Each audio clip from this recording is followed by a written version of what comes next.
We understand that it's only by having a dynamic free market economy that we can deliver on our programme of uniting this country and levelling up with infrastructure, education and technology.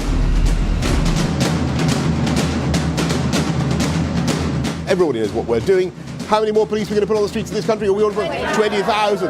I think the National Health Service is one of the greatest contributions this country has made to the world. It's one of the most beautiful things about our lives and about our society. Give kids a chance across the country.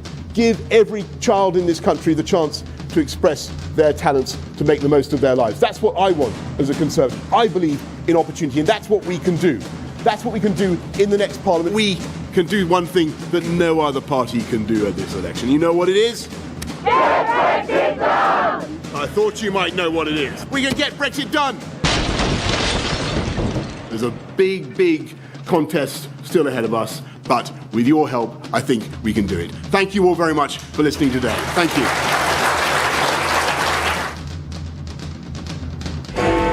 Our exit poll is suggesting that there will be a Conservative majority of 86. Winning this election, we have won votes and the trust of people who have never voted Conservative before.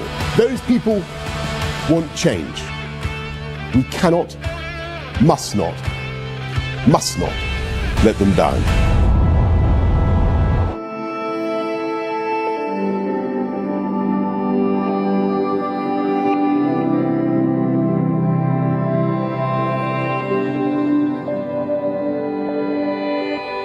Good evening. The coronavirus is the biggest threat this country has faced for decades.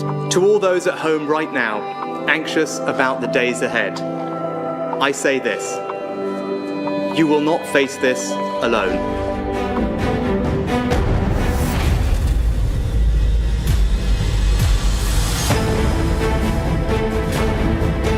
We will beat the coronavirus, and we will beat it together. Today, I can announce that for the first time in our history, the government is going to step in and help to pay people's wages. 90-year-old Margaret Keenan, well, she'll go down in history. She's become the first person in the world to receive the Pfizer vaccine. After the tragedy of the last year, after the unbearable loss of more than 100,000 lives, and we mourn everyone, these remarkable medicines are giving us a realistic way forward to restart our businesses, our lives. And these miracle vaccines also contain a lesson about our future as a country, about jobs and growth and skills, and how we're going to learn from this appalling pandemic and build back better. This is the government that gets on and deals with the people's priorities. Thank you.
Good morning. Good morning, everybody.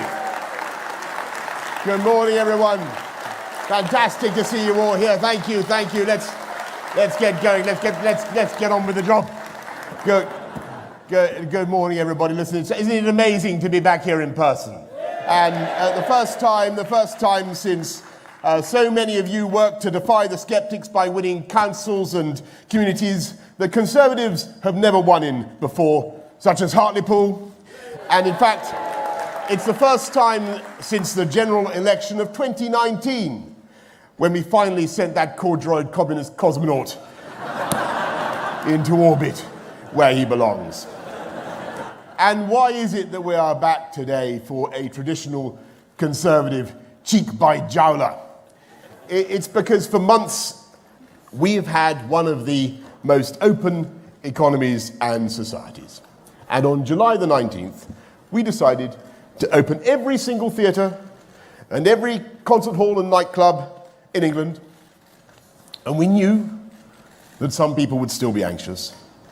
So we sent top government representatives to our sweatiest boîte de nuit to show that anyone could dance perfectly safely. And wasn't he brilliant, my friends? Let's hear it. Let's hear it for John Bon Jovi. Living proof. Living proof. Living proof that you all represent the most jiving, hip, happening and generally funkapolitan party in the world. And how have we managed to open up ahead of so many of our friends? You know the answer. It's because of the rollout of that vaccine. A UK phenomenon, a magic potion invented in Oxford University, bottled in Wales, distributed at incredible speed to vaccination centres everywhere. I saw the army in action in Glasgow, firing staple guns like carbines as they set up a huge vaccination centre. In Fermanagh, I saw the needles go in like a collective sewing machine. They vaccinated so rapidly that we were able to do those crucial groups 1 to 4, the oldest and most vulnerable, faster than any other major economy in the world. And though the disease has sadly not gone away, the impact on death rates has been astonishing. And I urge you all to get your jabs, because every day our vaccine defenses are getting stronger and stronger. And you, all of you, and everybody watching, you made this rollout possible. You made each other safer. So perhaps we should all thank each other. Go on, try it. I mean, you can try a cautious fist bump, because it's okay now. And we in turn thank the volunteers, the public health workers, the council workers, the pharmacists, but above all, our untiring, unbeatable, unbelievable NHS.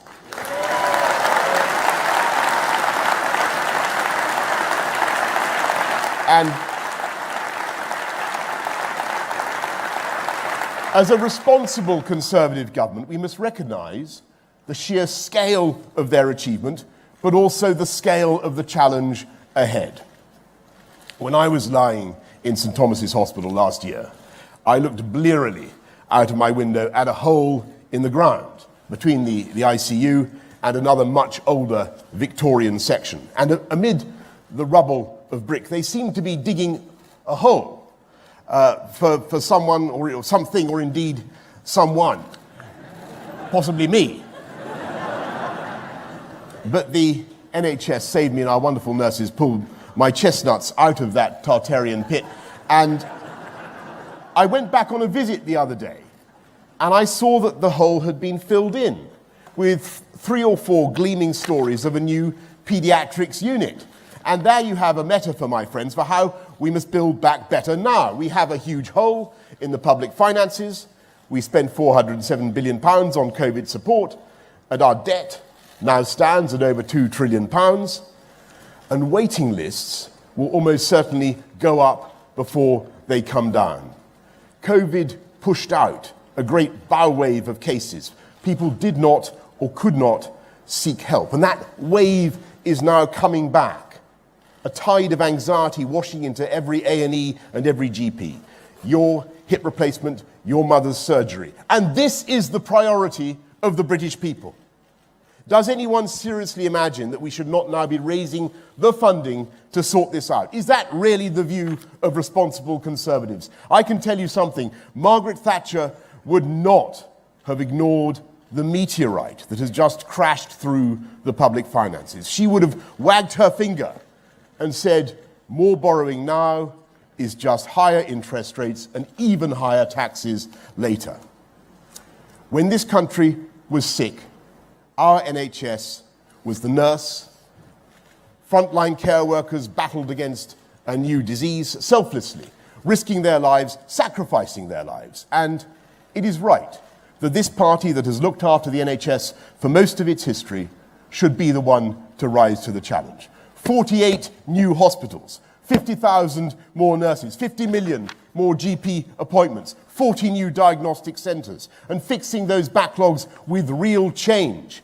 Because the pandemic not only put colossal pressure on the NHS, it was a lightning flash illumination of a problem we have failed to address for decades.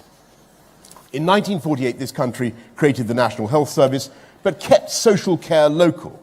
And though that made sense in many ways, generations of older people have found themselves lost in the gap. When COVID broke, there were 100,000 beds in the NHS and 30,000 occupied by people who could have been cared for elsewhere, whether at home or in residential care. And we all know that this problem of delayed discharge is one of the major reasons why it takes too long to get the hospital treatment that your family desperately need. And people worry that they will be the one in 10 to suffer from the potentially catastrophic cost of dementia, wiping out everything they have and preventing them from passing on anything to their families. And we Conservatives stand by those who have shared our values, thrift and hard work, and who face total destitution in this brutal lottery of old age, in which treatment for cancer is funded by the state and care for Alzheimer's is not, or only partly. And to fix these twin problems of the NHS and social care, we aren't just going to siphon billions of new taxes into crucial services without improving performance. We will use new technology so that there is a single set of electronic records as patients pass between health and social care, improving care and ensuring that cash goes to the front line and not on needless bureaucracy. When I stood on the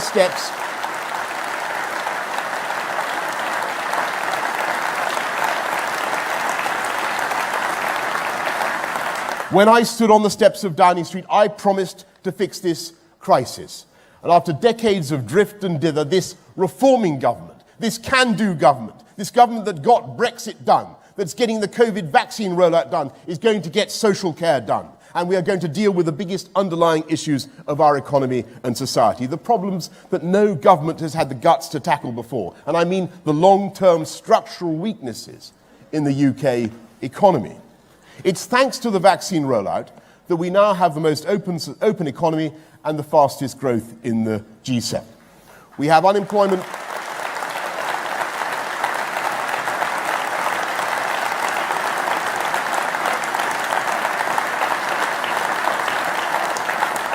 We have unemployment 2 million lower than forecast. We have demand surging. And I'm pleased to say that after years of stagnation, more than a decade, wages are going up faster than before the pandemic began. And that matters deeply because we are embarking now on a change of direction that has been long overdue in the UK economy. We're not going back to the same old broken model with low wages, low growth, low skills and low productivity, all of it enabled and assisted by uncontrolled immigration.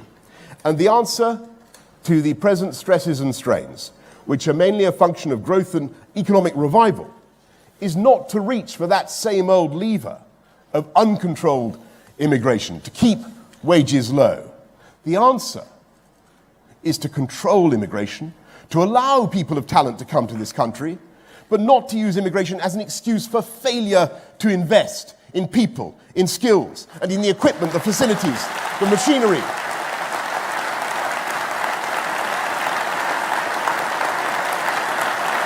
Or in the machinery, the facilities they need to do their jobs. The truck stops, to pick an example entirely at random, with basic facilities where you don't have to urinate in the bushes. And that is the direction in which this country is going now, towards a high wage, high skill, high productivity, and yes, thereby a low tax economy. That is what the people of this country need and deserve.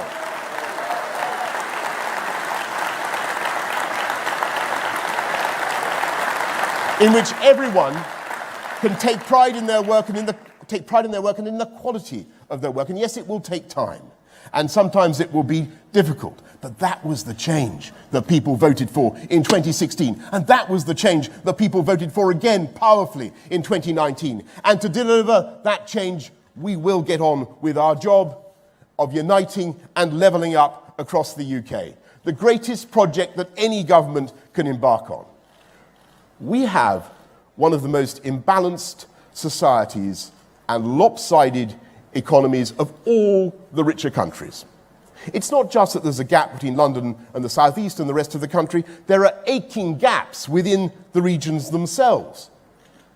What monkey glands are they applying in Ribble Valley? What royal jelly are they eating that they live 7 years longer than the people of Blackpool, only 33 miles away? Why does half of York's population boast a degree and only a quarter of Doncaster's? That is not just a question of social justice. It is an appalling waste of potential, and it is holding this country back.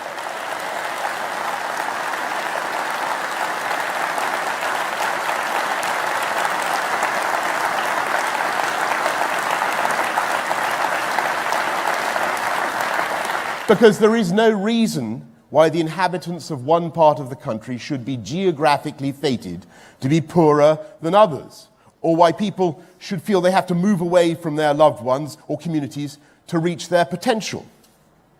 When Thomas Gray stood in that country churchyard in 1750 and wrote his famous elegy, as the curfew tolled the knell of parting day, he lamented the wasted talents of those buried around him, the flowers born to blush unseen, the mute inglorious Miltons, who never wrote a poem because they never got to read, the simple folk who died illiterate and innumerate, and he knew that that was an injustice. Let me ask you, maybe you know, where was he standing when he chewed his pensive quill? Anybody know? Correct, he was thank you. He was standing in Stoke Poges. My friends, there may be underprivileged parts of our country, but Stoke Poges is not now among them. In fact, it was only recently determined by the Daily Telegraph, and you can't believe that, what can you believe, my friends, to be the eighth richest village in England. Since Gray elegized, Buckinghamshire has levelled up to be among the most productive regions in the whole of Europe. Stoke Poges may still, of course, have its problems, but they are overwhelmingly caused by the sheer lust of other people to live in or near Stoke Poges. Overcrowded trains, endless commutes, too little time with the kids, the constant anxiety that your immemorial view of chalk downland is going to be desecrated by ugly new homes. And that is why levelling up works for the whole country, and it is the right and responsible policy, because it helps to take the pressure off parts of the overheating southeast, while simultaneously offering hope and opportunity to those areas that have felt left behind. And let's be clear that there is a huge philosophical difference between us and Labour, because in their souls, they don't like levelling up. They don't like levelling up. They like levelling down.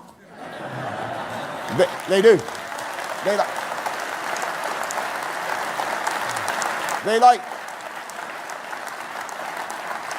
They like decapitating the tall poppies and taxing the rich till the pips squeak, and they dislike academic competition, Latin I hear, and in Islington, I kid you not, I've seen it with my own eyes, they like kids to run races, I've seen this, where nobody actually wins. And I have to tell you, I don't think that is a good preparation for life, let alone for the Olympic Games.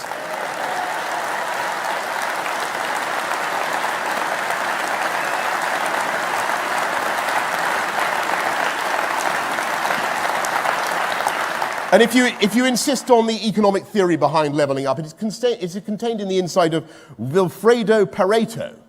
a 19th century Italian figure who floated from the cobwebbed attic of my memories. There are all kinds of improvements that you can make to people's lives, he said, without diminishing everyone else. Rishi will, I'm sure, confirm this. We call these Pareto improvements, right? And they are the means of levelling up. And the idea in a nutshell is that you will find talent, genius, flair, imagination, enthusiasm everywhere in this country, all of them evenly distributed, but opportunity is not. And it is our mission as Conservatives to promote opportunity with every tool we have. And it is still a grim fact that in this country,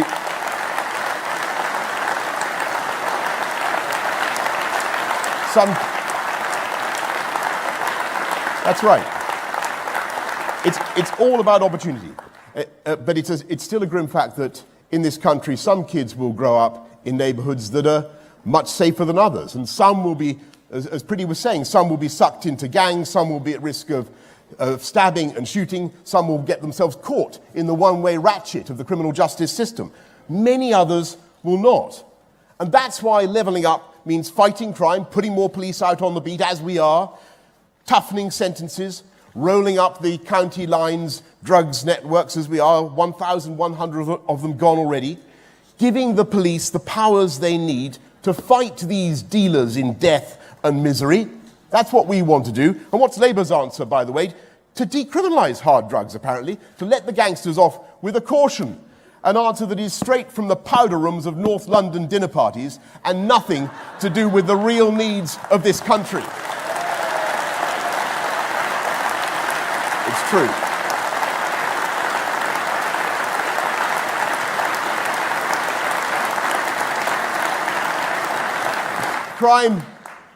Crime has been falling, and not just, by the way, because we took the precaution of locking up the public for much of the last 18 months, but because you have a Conservative government that understands the broken windows theory of fighting crime. I read a learned article by some lawyer saying we shouldn't bother about pet theft. Pet theft? Well, I say to Cruella de Vil QC, if you can steal a dog or a cat, then there is frankly no limit to your depravity. And you know,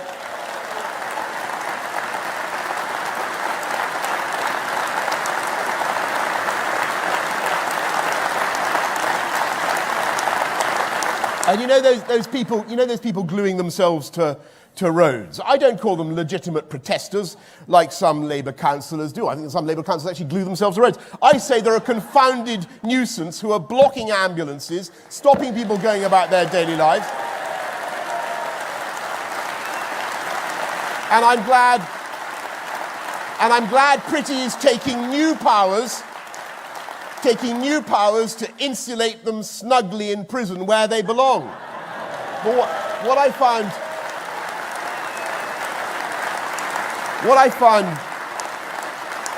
find most incredible of all was the decision by Labour, now led by lefty Islington lawyers, to vote against tougher sentences for serious sexual and violent offenders. And on behalf of the entire government, I tell you this: we will not rest until we have increased the successful prosecutions for rape. Because too many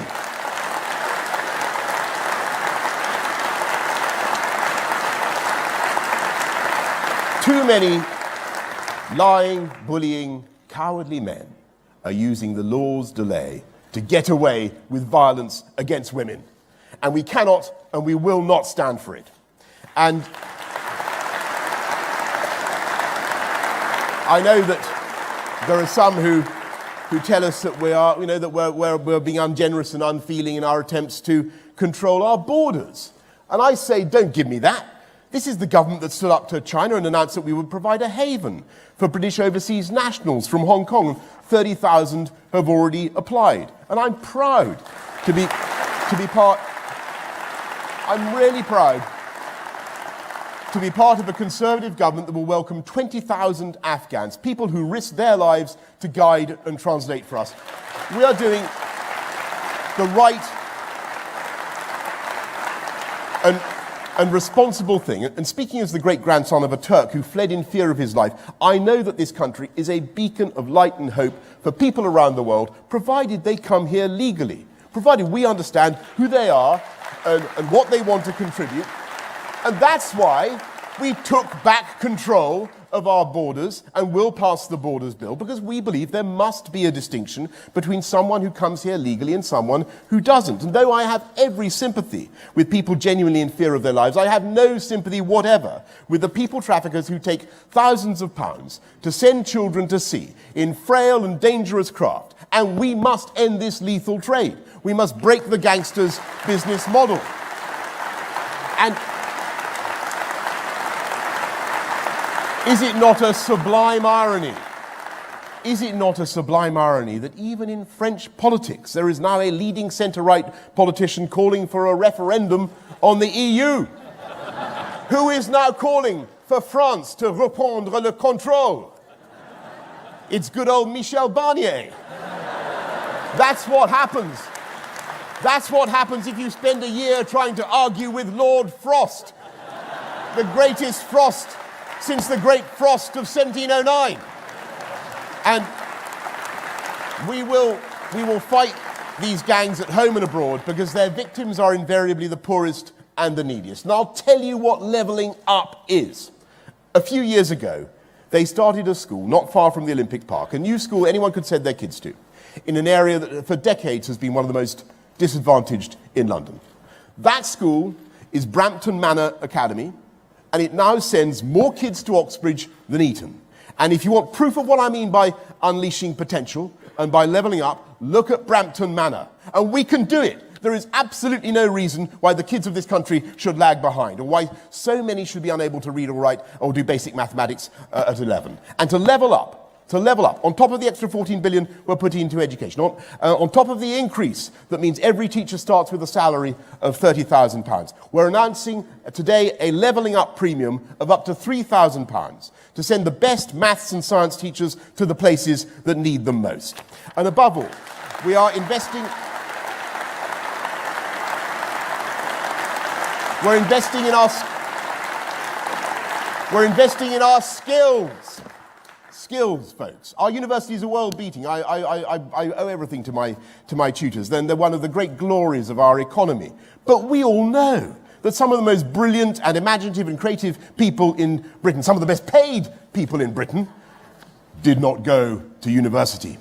And to level up, you need to give people the options, the skills that are right for them. And to make the most of those skills and knowledge, you need urgently to plug all the other gaps in the infrastructure that are still holding people and communities back. As I've been saying over this wonderful conference to you, when I became leader of this party, there were only, can you remember, what percentage of households had gigabit broadband when you were so kind as to make me leader? 7. You've been paying attention, some of you. This 7%, only 7%. They're absolutely right. And what will it be by the new year? Actually, I'm told now it's 68% by the new year. And thanks to Rishi's super deduction, the pace is now accelerating massively as companies thrust the fibre optic vermicelli in the most hard-to-reach places. And it's wonderful. For years, the SNP leader at Westminster, Ian Blackford, has been telling the Commons that he is nothing but a humble crofter on the Isle of Skye. Well, now that we have fibre optic broadband of a very high quality, we can inspect the library, or is it perhaps the billiard room of Ian Blackford's croft? And that is levelling up in action. And my friends, it's not good enough. It's not good enough just to rely on Zoom. After decades of duck decisions, our national infrastructure is way behind some of our key competitors. It's a disgrace that you still can't swiftly cross the Pennines by rail, a disgrace that Leeds is the largest city in Europe with no proper metro system, a waste of human potential that so many places are not served by decent bus routes. Transport is one of the supreme leveller uppers, and we are making the big generational changes shirked by previous governments. We will do Northern Powerhouse Rail. We will link up the cities of the Midlands and the North. We will restore those sinews of the Union that have been allowed to atrophy. The A1 north of Berwick and on into Scotland. The A75 in Scotland is so vital for the links with Northern Ireland and the rest of the country. The North Wales corridor. Yes, and we will invest in our roads, unblocking those coagulated roundabouts and steering wheel bending traffic lights, with putting on 4,000 more clean green buses made in this country, some of them running on hydrogen. And as we come out of COVID, our towns and cities are going to be buzzing with life, because we know that a productive workforce needs the spur that only comes with face-to-face meetings and water cooler gossip. If young people are to learn on the job in the way that they always have and must, we will and must see people back in the office. And that is why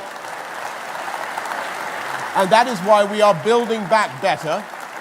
That is why we are building back better with a once-in-a-century £640 billion programme of investment. And by making neighbourhoods safer, by putting in the gigabit broadband, by putting in the roads and the schools and the healthcare, we will enable more young people everywhere to share the dream of home ownership, the great ambition of the human race that the left always privately share but publicly disparage. And we can do it.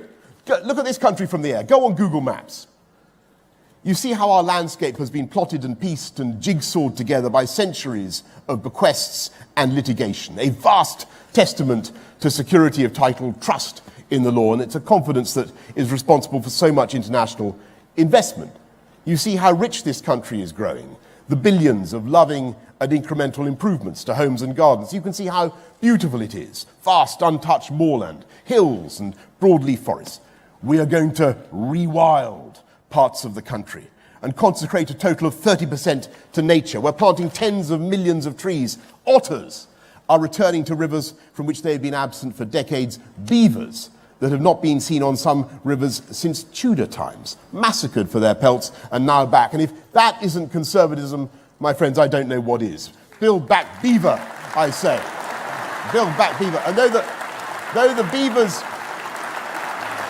the beavers may sometimes build without local authority permission, you can also see how much room there is to build the homes that young families need in this country, not on greenfields, not just jammed in the southeast, but beautiful homes on brownfield sites in places where homes make sense.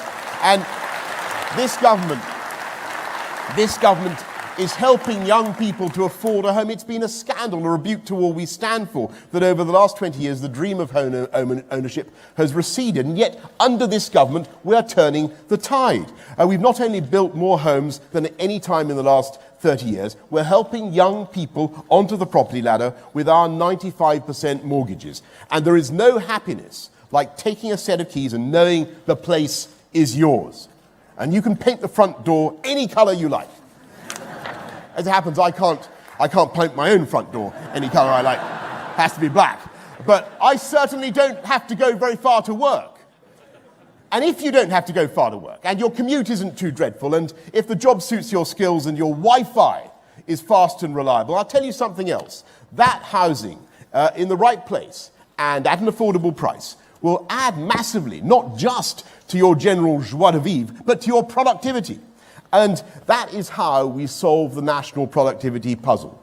By fixing the broken housing market, by plugging in the gigabit, by putting in decent, safe bus routes and all the other transport infrastructure, and investing in skills, skills, skills.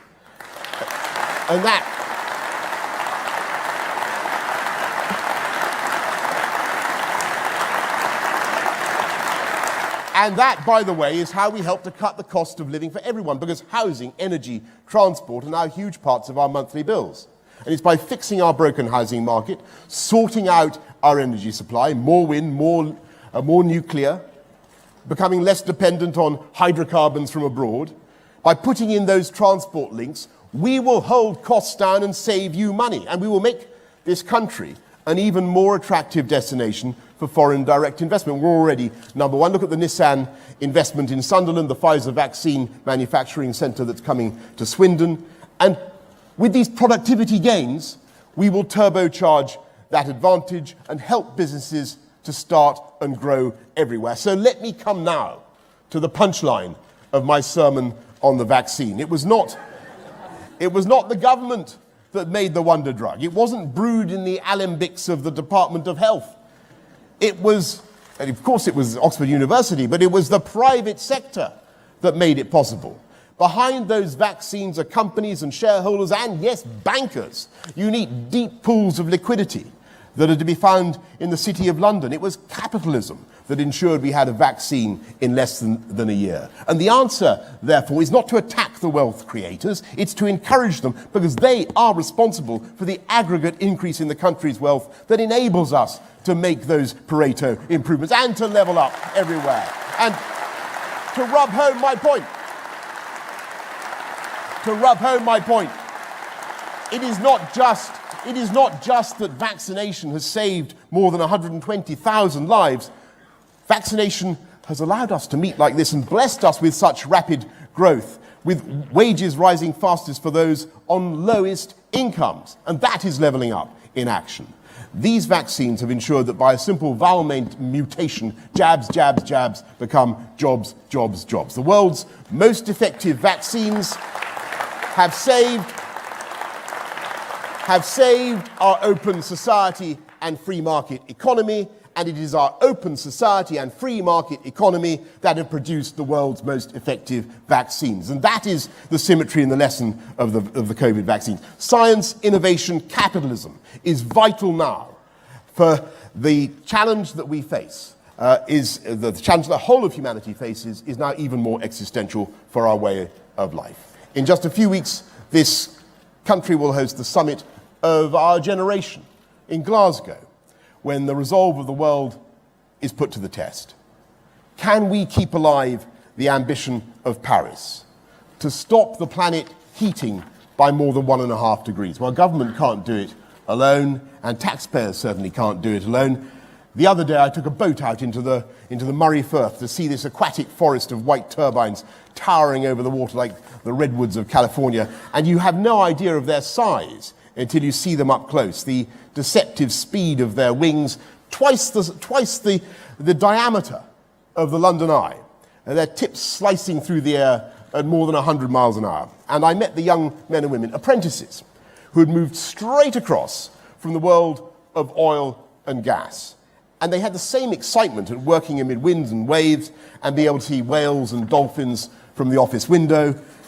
But they had that extra satisfaction that goes with knowing you're doing something to save the planet and get Britain to net zero by 2050. And that is the symmetry represented by these giant windmills, massive and innovative private sector investment and a government taking the tough decisions to make it possible. And that's the difference between this radical and optimistic conservatism and a tired old Labour. Did you see them last week? Did you watch them last week in Brighton? Hopelessly divided, I thought they looked. Their leader, like a seriously rattled bus conductor,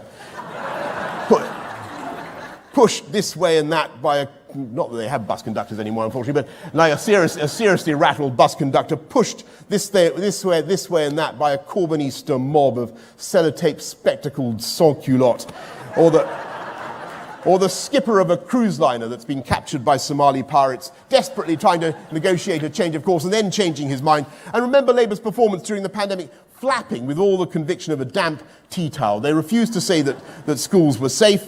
They would have kept us in the European Medicines Agency. They slammed the brakes on the vaccine rollout. The Labour leader attacked the vaccine task force for spending money on outreach to vaccine-hesitant minority groups, when it's hard to think of any better use of public money. And let's forgive him on the basis he probably didn't know what he was talking about. But in previous...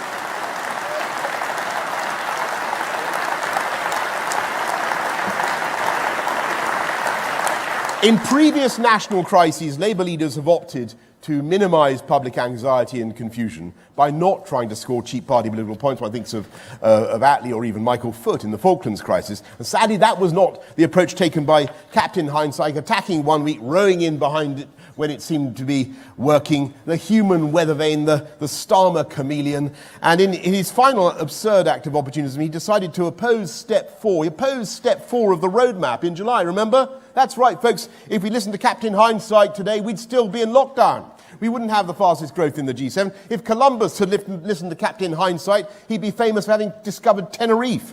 How utterly astonishing. How utterly astonishing. How utterly astonishing that in the last few weeks Labour should actually have voted against the funding we're putting forward for the NHS. And we need to remember how and why we've been able to back people through this pandemic at all. It was because we Conservatives fixed the economy. We repaired the damage that Labour left behind. Every Labour government has left office with unemployment higher than when it came in, every single one, ever since the party was invented. And today we are going to fix this economy and build back better than ever before. And just as we used our new freedoms to accelerate the vaccine rollout, we're going to use Brexit freedoms to do things differently. We're doing the Borders Bill, we've seen off the European Super League and protected grassroots football. We're doing at least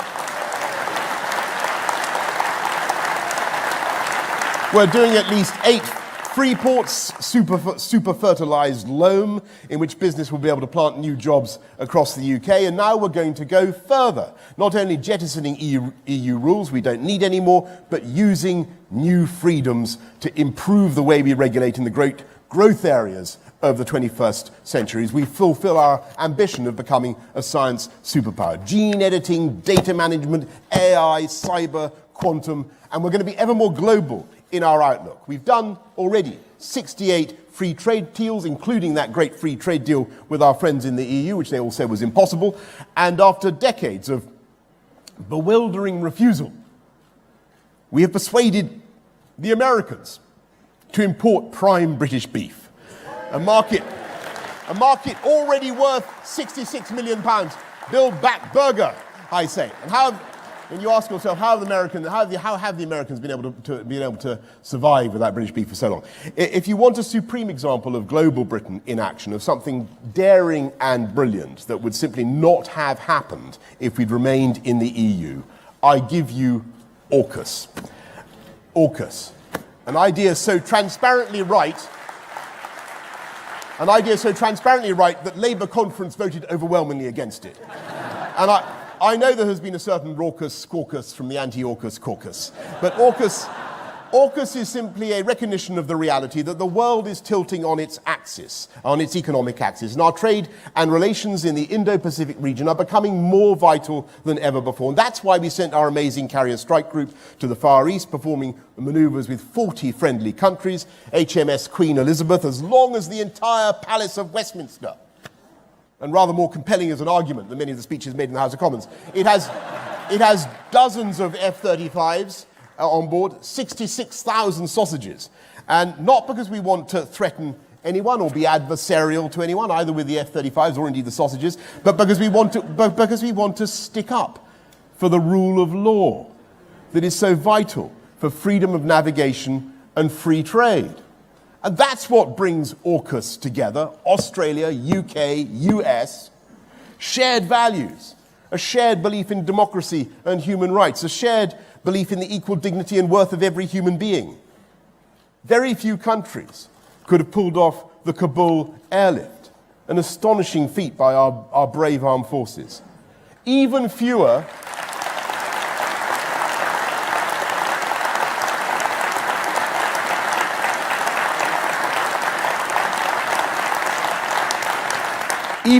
have the same moral priorities. No other government brokered a deal such as this government did with AstraZeneca, so that the Oxford vaccine has been distributed at cost around the world. More than 1 billion low-cost vaccines invented in Britain, saving millions of lives. We're led by our values, by the things we stand for. And we should never forget that people around the world admire this country for its history and traditions, and they love the groovy new architecture and the fashion and the music and all the rest of it. The chance of meeting the Michael in the disco, but they like it for the way it emerges organically. The way all that emerges organically from a vast inherited conglomerate of culture and tradition. And we Conservatives understand the need for both. and how each nourishes the other, and we attack and deny our history at our peril.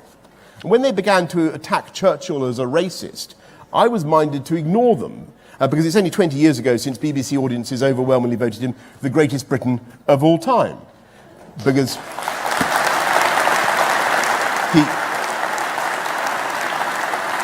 he helped to defeat a regime, after all. He helped to defeat a regime, after all, that was defined by one of the most vicious racisms the world has ever seen. But as time has gone by, it's become clear to me that this isn't just a joke. They really do want to rewrite our national story, starting with Hereward the Woke.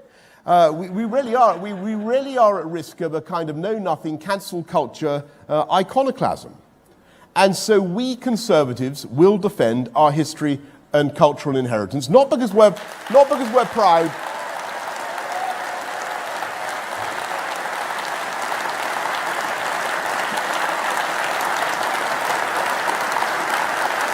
Not because we're proud of everything, but because trying to edit it now is as dishonest as a celebrity trying furtively to change his entry in Wikipedia. And it's a betrayal of our children's education. Churchill's last words to his cabinet, actually his home ministers, but never mind, his cabinet were there, were never be separated from the Americans. Pretty good advice, I think you'll agree. And he ended with the observation, man is spirit. I think he was right there, didn't you? I believe that through history and accident, this country has a unique spirit. The spirit of the NHS nurses and the entrepreneurs, whose innovative flair means that there are 3 countries in the world that have produced more than 100 unicorns. You know what I mean by unicorn? It's not a mythical beast, it's a tech company worth more than $1 billion each. And those 3 countries, have you been paying attention? They are the United States, China, and the United Kingdom. And those unicorns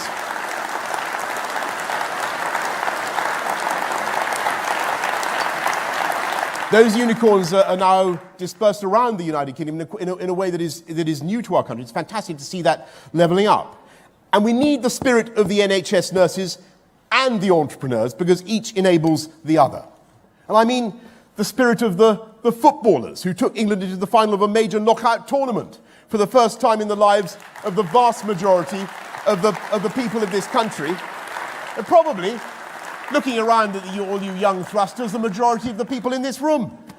The indomitable spirit of Emma Raducanu, her grace and her mental resilience when the game was going against her. Because that is what counts.